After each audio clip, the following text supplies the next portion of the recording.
Hello, host Eric here, host talking fan people, and I'm here with a variety of others in attendance, including host Ken Lightbulb, tried typing 521, that's her full name, host Taylor, Michelle, Pit of Darkness is all I see on her screen at the moment, is a big square of darkness, but uh, all here to discuss the tri-type of Ken, which is the philosopher tri-type, the 641. What is it again? 641 or The 614? general tri-type is 146. I think I might be 641. Okay, 641, 146, 461. They're described as a philosopher because 6 and 1 are both withdrawal, but 4 is rejection. So it's a distant type in the sense that it doesn't naturally connect with things. It withdraws, keeps its defenses up, and it rejects other shit. That's the personality type. 6 withdrawal, uh, 1 1 withdrawal, 6 defense, withdrawal, and then rejection. So it's as Ken said, and he read some description of it. That it said he was a very fussy type, and I think if you've experienced some time with Ken, you have seen him occasionally get a little fussy.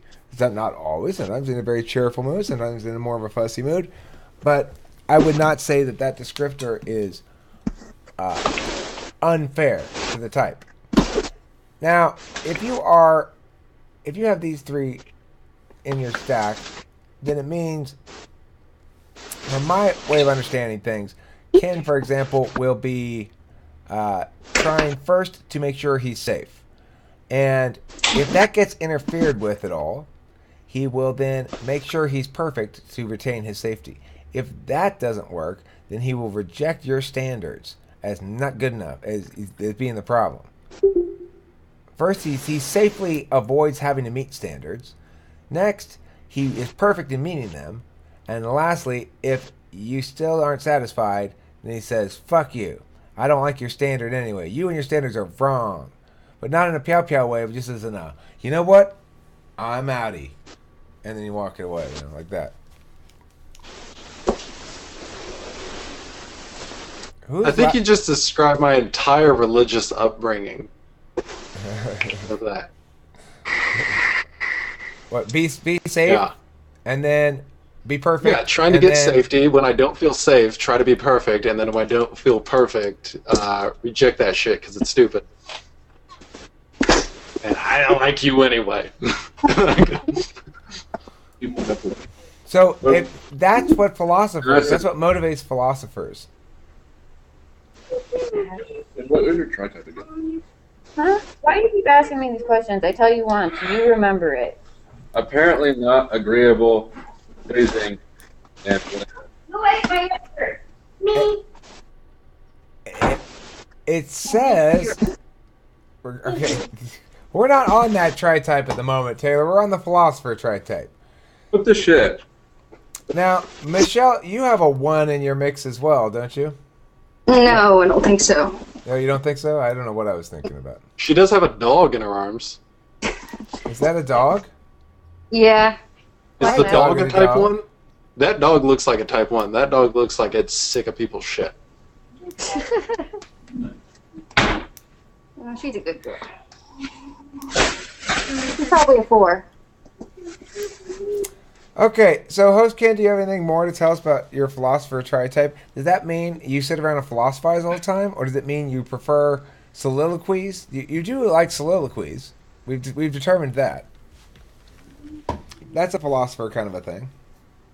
What is? No, I've been trying to relate a whole lot of stuff together recently because there's different. I mean, even within tri-types, you're going to have different sort of further like sub archetypes that people seem to fill. I know that like out of instinctual stackings. I don't know if you've talked about those at any length, but identify as a sexual 6 for the instinctual variants. You're a sexual I'm 6. thanks. I'm not sure how it's quite how it's different from like a social 6 or a self-preservation 6, but More about to bow it doesn't exactly have to do with reproduction per se, but it does have to do with intensity or You want to be part of a partnership Okay. rather than a community as as the way what to do when shit gets ugly. Do you look Question, to, you real want to look quick. to one other person? Are you riffing off of what I just said, or Yeah. okay? Yeah, no. You ended the sentence at first when you started the sentence. I was like, that motherfucker got bored of what I said, and then just started saying his own thing. No, But I'm saying you that ended it right. the sexual type says when shit gets ugly, I look to my one key relationship. The social subtype says when shit gets ugly, I look to the group to got my back. And the self-preserving social subtype says when shit gets ugly, I'm out and I'm getting my own shit handled, and then I'll worry about me and mine right here as need be, and then everybody else whatever. And they're not relying on a partner to be the key to stability. Maybe, I don't know. I've never heard it described that way. For the what is it? Are we even going into the instinctual variants? Do Well, care we about are that? now, kid. We are We are now. Here we Now go. that you've All right. self-defined as extremely sexual. I want I to am. start a new episode about Ken's sexual nature. Sexual 6, you mean? You're talking about sexual Right. 6 over there in the Can that upper be a right hand s- corner?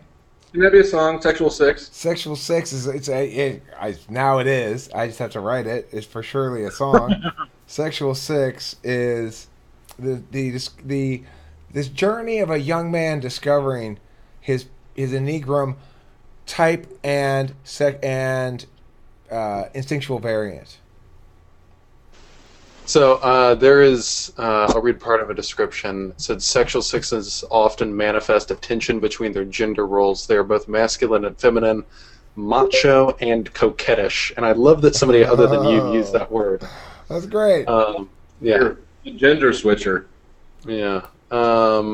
Was it? I'm trying to read. There was something there.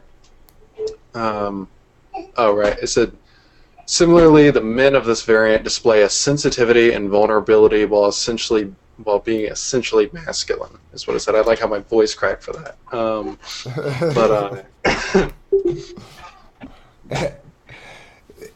You know what? The perfume or the cologne that the sexual 6 favors is called essentially masculine. Okay, Like- so And also, there's approximately masculine. right. You know, somewhere in there. All right, Uh, so Yeah. Yeah.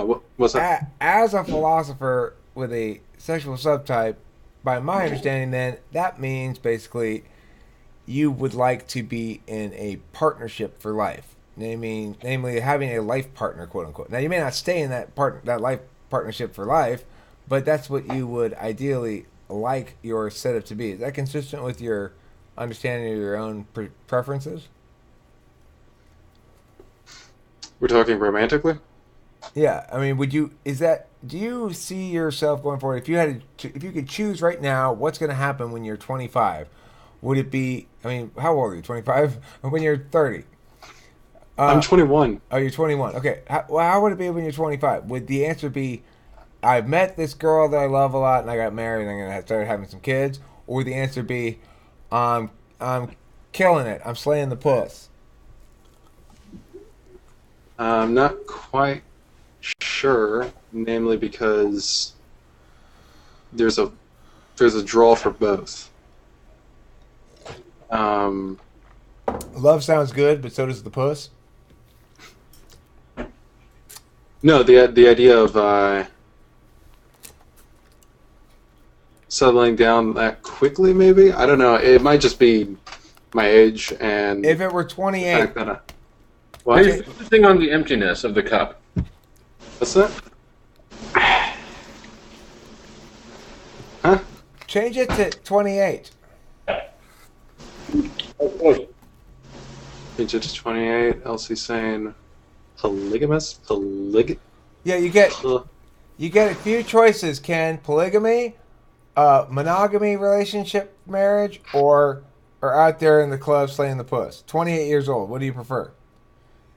And I want to be out there in the club slaying the puss. If I'm going to be doing anything, and probably want to be relationships, and I'm not completely sold on monogamy yet. So So you're going with polygamy? That is a shocking not polygamy, choice. polyamory. Come on. This is the Polyamory. 21st century.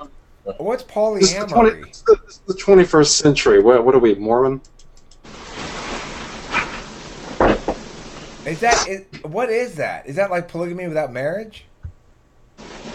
No, polygamy is specifically like one dude and then multiple women. Oh, so yeah, buddy. you're gonna have multiple dudes and multiple women? You want to have an orgy lifestyle? Hi, sorry, Jordan. Not quite. Is that what you're saying, Ken?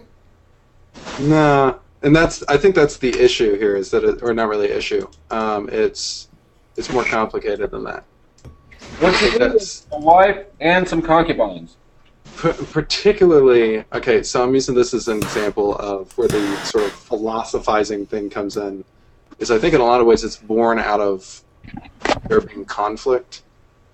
There's like internal conflict. Like at the same time, like when I read about the DCNH creative subtype, I felt like that made some sense, because in a certain way I feel like there's part of me that sort of bouncing around a lot, and then there's another part that is trying to focus Hi, a lot more, and it's like in a lot of ways it seems like it's back and forth. So when I say that for this it's more complicated than just saying one answer or the other, that's not me being awkward, that's me meaning that it's more complicated than that. And I think that's where the sort of philosopher thing comes in, is that there's a ton of considerations being made. You say you're highly deliberative? In some ways, and then in other ways more free-spirited. So Other thoughts on this tri-type, or on Ken, or anything related?